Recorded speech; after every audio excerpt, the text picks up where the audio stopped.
जननीं शारदां देवीं रामकृष्णं जगद्गुरुं पादपद्मे तये श्रित्वा प्रणमामि मुहुर्मुहुः। ओं नमः श्री ज्योतिराजाय विवेकानन्दसूरये सच्चित् सुखो स्वरूपाय स्वामिने तापहारिणे। ঠাকুর মা ও স্বামীজির চরণে আভূমি লুণ্ঠিত প্রণাম নিবেদন করি। আজ 22শে ডিসেম্বর শ্রী শ্রী মায়ের জন্মতিথি। আজকে শ্রী শ্রী মায়ের জন্মতিথির দিনে তিনি যে আমাদের সকলের মা ছিলেন।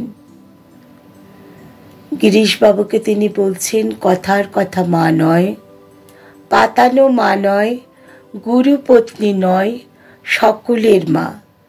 সেই সকলের মা শ্রী শ্রী মায়ের কথা আজকে আমরা আমাদের অনুধ্যানে আলোচনা করব। শ্রী শ্রী মায়ের কাছে কোনো দুই ছিল না। তার কাছে একবার তাদের যে জেলে লালু, সে তার ছেলেকে বলেছিল, দেখ, দেব শরীর বলেই ওই রকম হতে পারে, তা নয়তো আমরা তো ডোম বাগদি, আমাদের তো হিন্দু ঘরের বিধবারা দূর থেকে আমাদের হাতে ছুঁড়ে ছুঁড়ে মা কিছু দেয়। কিন্তু শ্রী শ্রী মা ছিলেন, মায়ের ঘরে গিয়ে তারা মাছ দিয়ে আসছে, মাছ কুটে দিয়ে আসছে, গরুর দুধ দুয়ে আসছে, মায়ের সাথে বসে কথা বলছে, মা তাদের প্রসাদ দিচ্ছেন। সেজন্য তার ছেলে পঞ্চাননকে লালু বলেছিল যে যদি দেব শরীর না হয় তাহলে কেউ এমন হতে পারে না। দেব শরীর বলেই, সেই জন্য তার মধ্যে কোনো দুই নেই। সেজন্য তিনি সবটুকুই, সমস্ত মানুষকেই তিনি আপনার করে নিয়েছেন, তিনি সকলের মা হয়ে গেছেন। তো এইরকমই একজন মায়ের বাড়িতে কাজ করত, বাসনাবালা। তার কথা আমরা আজকে জানব যে বাসনাবালা মাকে কত নিকট মানুষ হিসাবে পেয়েছিল। বাসনাবালা মায়ের কাছে কাজ করতেন, কিন্তু মা তাকে দর্শন পর্যন্ত দিয়েছিলেন। শ্রী শ্রী মায়ের দর্শন পেতে কত মহাপুরুষ, কত সাধু পুরুষ, তারা হাজার চেয়েও তার দর্শন পায়নি। কিন্তু বাসনাবালা তার বাড়ির কাজের মানুষ হয়েও তার দর্শন পেয়েছেন।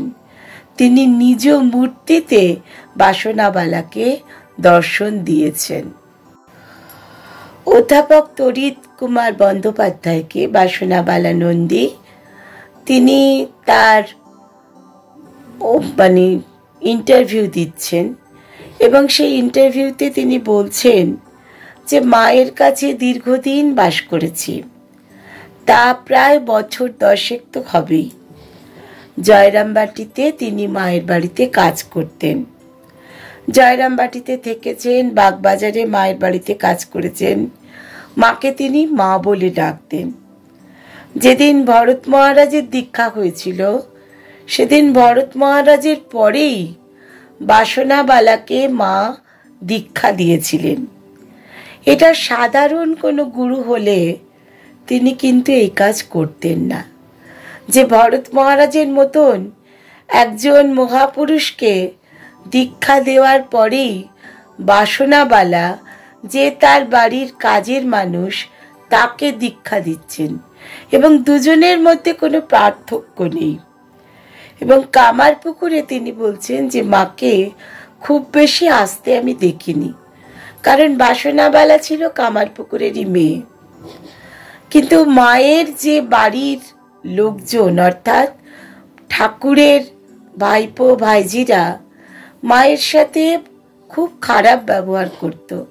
যখন মা কামারপুকুরে থাকতেন, ঠাকুর চলে যাবার পরে ঠাকুর বলেছিলেন ওই বাড়ির চালটুকু আসবে, ভাত রান্না করবে, আর সামনের জমিটুকুতে একটু শাক বুনবে, সেই শাক ভাত খাবে। তো বাসনাবালা মাকে ওই শাক বুনতে দেখেছেন, কিন্তু এটাও দেখেছেন যে লক্ষ্মী দিদি সেই শাক মারিয়ে দিয়ে চলে যেতেন। মা কিন্তু তাকে কিছু সেভাবে বলতে পারতেন না, কারণ লক্ষ্মী দিদি খুব মায়ের সঙ্গে ঝগড়া করতেন। এই শাক মারিয়ে দেওয়ার পরেও লক্ষ্মী দিদি মাকে এটা ওটা কথা বলে মায়ের মনে কষ্ট দিতেন। তো সেই জায়গায় তো মা বাসনাবালা বলছেন যে মাকে কোনোদিন দেখিনি যে তাদের সঙ্গে দুটো আলাদা কথা বলে বা তাদের সঙ্গে একটু ঝগড়া করতে, কারণ তিনি সবসময় তার যে দেব শরীর সেটা সবসময় তিনি প্রমাণ দিতেন। তো মায়ের যে মাদের বাড়ির যে লক্ষ্মী জলা ছিল, সেই লক্ষ্মী জলার ধান ছিল বিশেষ ধরনের চাল, সেখান থেকে উৎপাদন হতো। তো লক্ষ্মী জলার চাষ করতো বাসনাবালার বাবা। তো লক্ষ্মী জলার ধান কিন্তু রামলাল দাদা কখনোই মাকে দিতেন না। তো বাসনাবালা বলতেন মাকে যে লক্ষ্মী জলার চাল পাওয়া তো তোমার নিজের হকের, তুমি নেবে না কেন? তুমি বলবে ওদের যে তোমাকে চালটুকু দিতে। মা বলতেন, দেখ অমন যে ঠাকুর তিনি চলে গেলেন, তো সেই ঠাকুর রইলেন না, ওই চাল নিয়ে আমি কি করব? তো ওরা যদি নিয়ে খুশি হয় তো হোক। তো যার ফলে লক্ষ্মী জলার যে ভালো চাল সেটা মায়ের কপালে কখনোই জুটত না, এবং মা কিন্তু কোনোদিন তাদের কাছে চাননি যে লক্ষ্মী জলার চাল আমাকে তোমরা কিছুটা দাও। বাসনাবালা বলছেন যে কামারপুকুরে মা যখন থাকতেন তখন ভাতের উপরে একটু তরকারি জোটাতে মাকে কি প্রচণ্ড কষ্ট করতে হতো। কোনো দিন শাকটুকুও জুটতো না, শুধু নুন দিয়ে হয়তো ভাত খেতেন, আবার কোনোদিন হয়তো নুনটুকুও জুটতো না। তো মাকে এইভাবে কষ্ট করে ওখানে থাকতে হতো। আর লক্ষ্মী দিদি একদিন ওই মা যে শাক বুনেছেন সেগুলো মারিয়ে দিয়ে চলে গেছে। তো মা বলেছেন যে ওটা না মারাতে। তো তখন লক্ষ্মী দিদি যে মানে দক্ষিণেশ্বরে ঠাকুর থাকাকালীন মায়ের কাছে থাকতেন, মায়ের স্নেহ ভালোবাসা পেতেন, সেই লক্ষ্মী দিদি পর্যন্ত মাকে এটা ওটা কথা বলছেন। এবং ঠাকুরের আত্মীয়দের কাছ থেকে মা কখনোই ভালো ব্যবহার পেতেন না। তার উপরে ওই কামারপুকুরের লোকজন তারাও কিন্তু মায়ের সঙ্গে খারাপ ব্যবহার করত, কারণ মা নরুন পাড় শাড়ি পরতেন, হাতে বালা পরতেন, এবং যার ফলে তারা মায়ের কথা নিন্দা করত, এবং যার জন্য মায়ের মা এসে মাকে নিয়ে চলে গিয়েছিলেন যে তার যে বাড়িতে অর্থাৎ জয়রামবাটিতে মাকে নিয়ে চলে গিয়েছিলেন। এবং এর সঙ্গেও বড় কথা কি যে ঠাকুরও কোনো কিছু তার বাদ বিচার ছিল না। তিনি মুসলমানের ঘরেও যাচ্ছেন, তিনি হিন্দুর ঘরেও যাচ্ছেন, তিনি নিচু জাতের বাড়িতেও যাচ্ছেন, এমনকি যে শাঁখারি টিনু শাঁখারির বাড়িতেও ঠাকুর গিয়ে খেয়েছেন। সেই চিনু শাঁখারির বাড়িতে গিয়ে ঠাকুর খেয়েছেন বলে কামারপুকুরের লোকজন বলতো যে অমন বাপের ছেলে হয়ে কীরকম হয়েছে দেখো, যে যার তার ঘরে খায়, সুতরাং ওর জল চলবে না।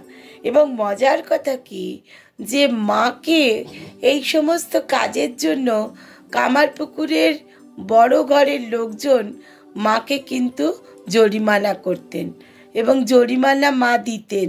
কখনো কখনো দেখা যেত যে যখন মা নিবেদিতাদের সঙ্গে কথা বলেছেন, তাদের সঙ্গে একসাথে বসে খেয়েছেন, তাদের সঙ্গে গল্প করেছেন, সেই জায়গাতেও কিন্তু ওই মাকে জরিমানা দিতে হয়েছে। মা জরিমানা দিয়েছেন, আবার কিন্তু সেখানে এসে আবার একই কাজ করেছেন। অর্থাৎ মায়ের কাছে কোনো দুই দুই ছিল না, সবই হচ্ছে মায়ের কাছে সমান। ঠাকুরের যে সমস্ত বন্ধুরা ছিলেন কামারপুকুরে, অর্থাৎ লাহাদের রামদাস, যোগীন্দ্র, ছুতরদের দুঃখীরাম, লায়েকদের শিবু, মোড়লদের নটবর, এদের সব কামারপুকুরে বাসনাবালা লিখেছিলেন।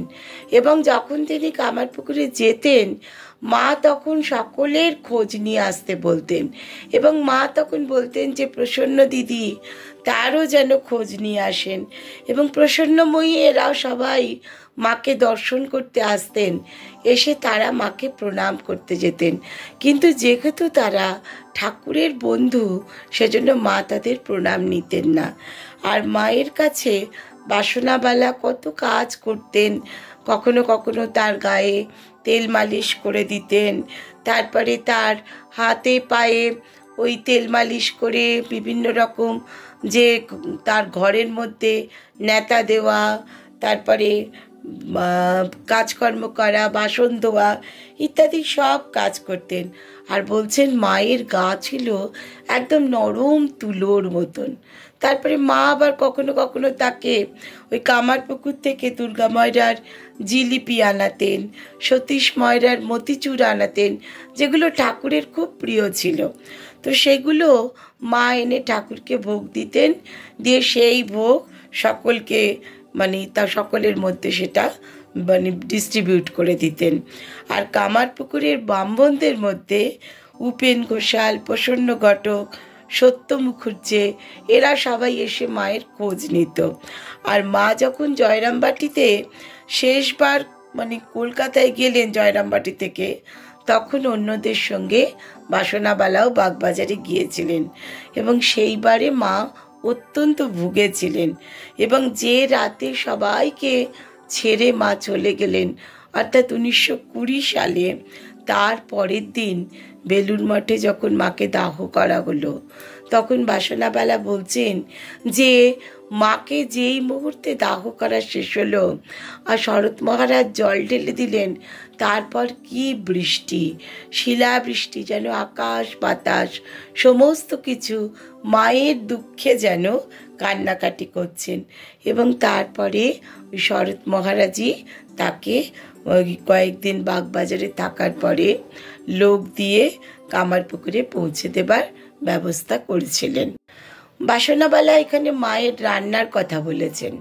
মায়ের নাকি হাতের আমরুল শাক, তারপরে হিঞ্চে শাক ইত্যাদিগুলো খুব অমৃতর মতো রান্না করতেন, এবং সেগুলো সবাইকে খেতে দিতেন। আর মা খুব বিড়াল ভালোবাসতেন।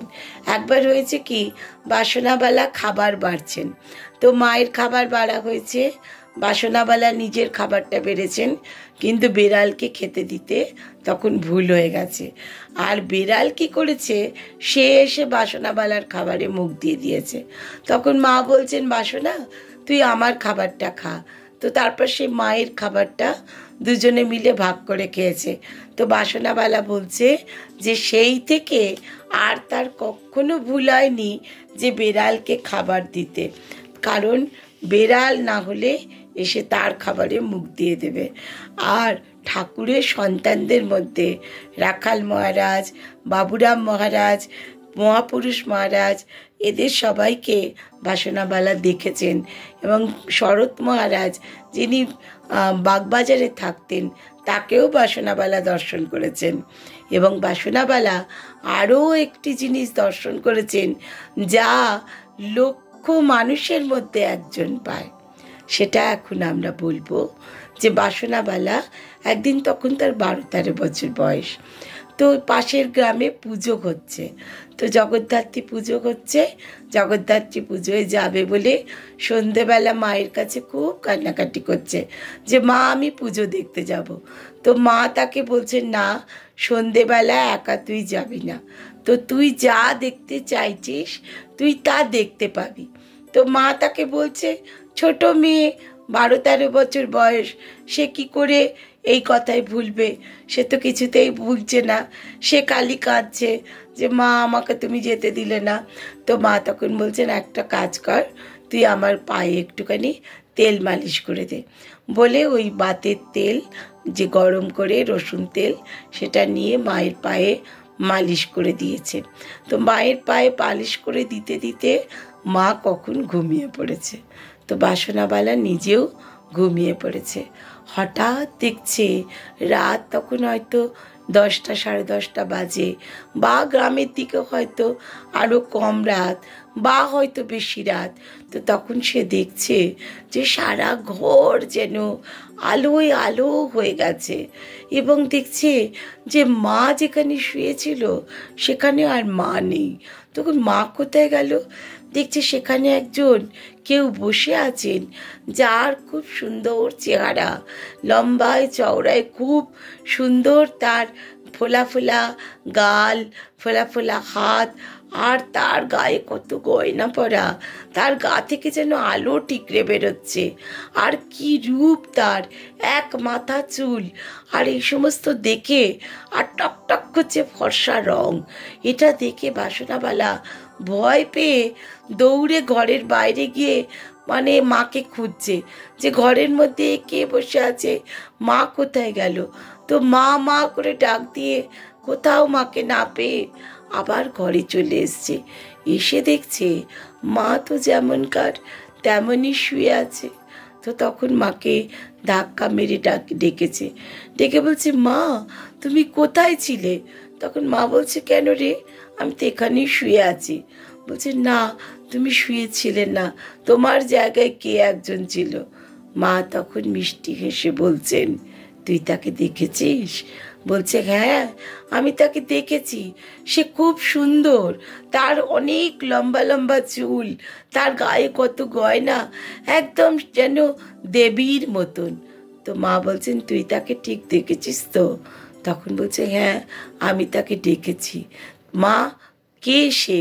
মা তখন বলছেন, সে কে তুই বুঝতে পারিসনি?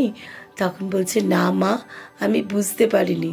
তখন মা বলছেন, সে যে জগদ্ধাত্রী, জগৎকে যিনি ধারণ করে আছেন সেই জগদ্ধাত্রী। বাসনা তখন বলছে, মা তুমি কোথায় গিয়েছিলে? সে যে বসেছিল এখানে। বলছে, আমি জগদ্ধাত্রী, আমি কালী, আমি দুর্গা, আমি লক্ষ্মী, আমি সরস্বতী। তখন বলছে, মা এই সব দেবী তুমি? মা তখন হাসছেন, বলছে, তুই ঠিক দেখেছিস তো? তখন সে বলছে, হ্যাঁ মা আমি তাকে দেখেছি।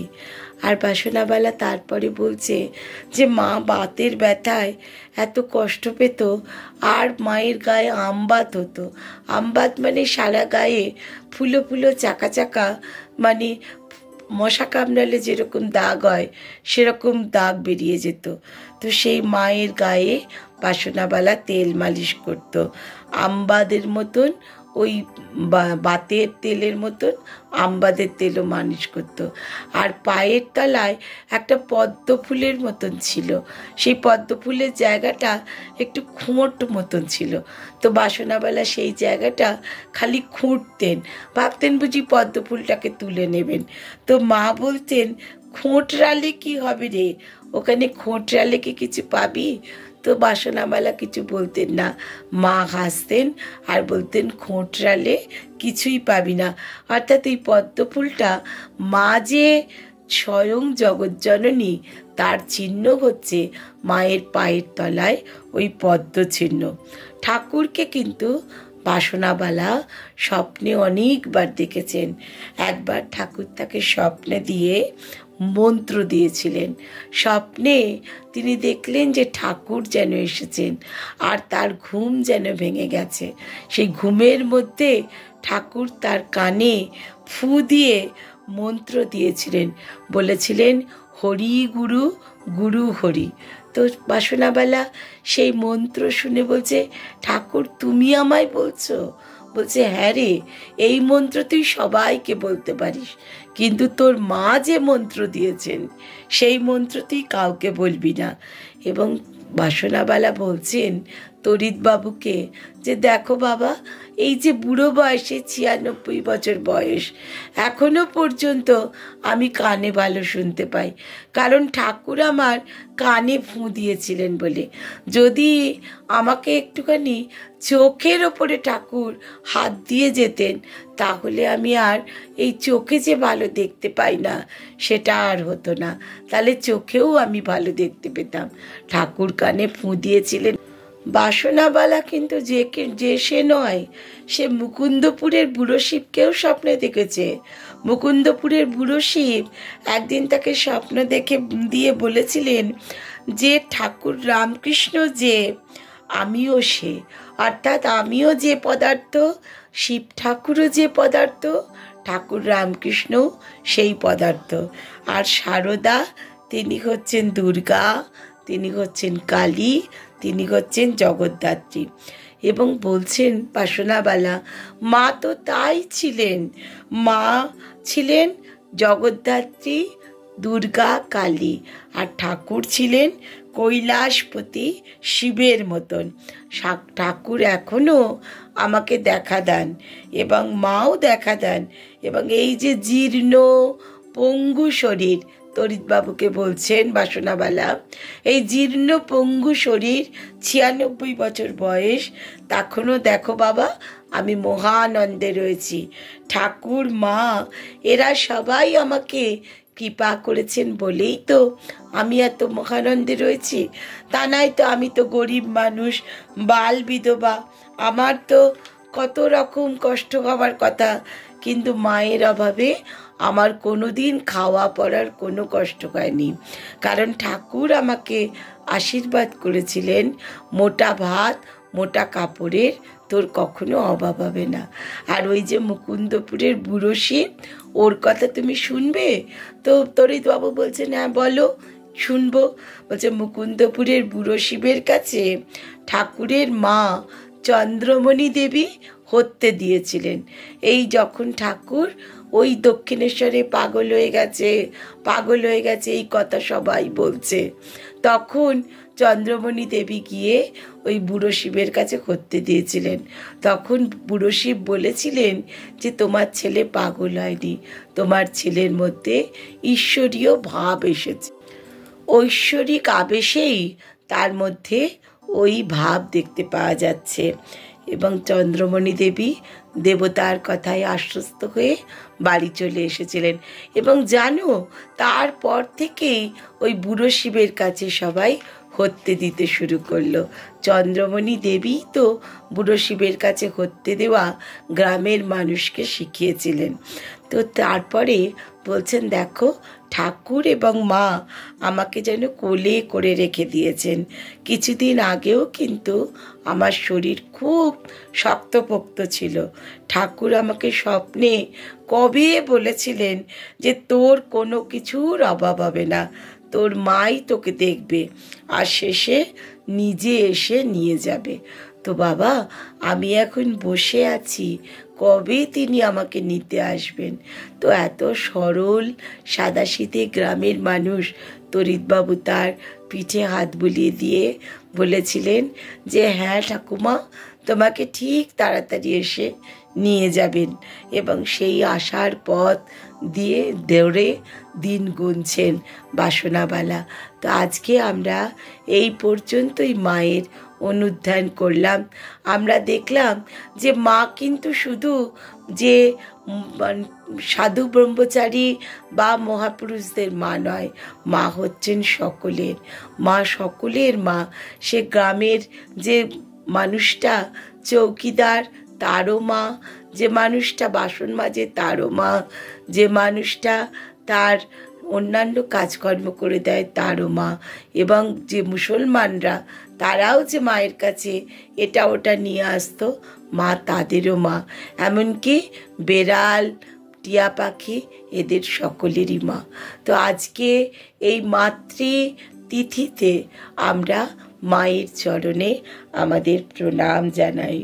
মা আমাদের সকলকে ভালো রাখুন, আমাদের সুস্থ রাখুন, এবং মায়ের যে কৃপাতে যেন আমরা আনন্দে থাকতে পারি, মায়ের কৃপাতে আমরা যেন খুব খুব ভালোবাসায় আনন্দে পরস্পরকে ভালোবেসে থাকতে পারি। জয় মা, জয় মা, জয় মা।